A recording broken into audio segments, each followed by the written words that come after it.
আপনি কি কখনো এমন কোনো মন্দিরের কথা শুনেছেন যেখানে একটি পিলার সিলিং থেকে ঝুলে আছে?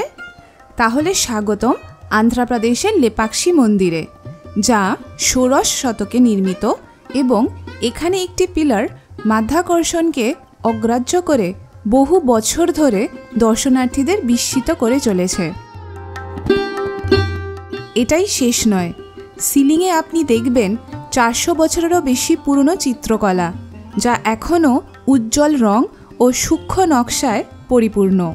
বৃহৎ পায়ের ছাপ, বিশাল থালাবাটি এবং বিরূপান্নার চোখের রহস্যময় রক্তের দাগ সবই এই মন্দিরের রহস্যকে আরও গভীর করে তোলে।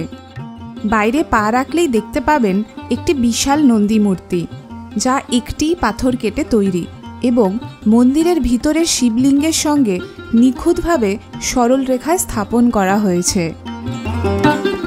না কোনো লেজার, না কোনো আধুনিক প্রযুক্তি, শুধু প্রাচীন নিখুঁত কারিগরি আর ঐশ্বরিক শিল্পকর্ম।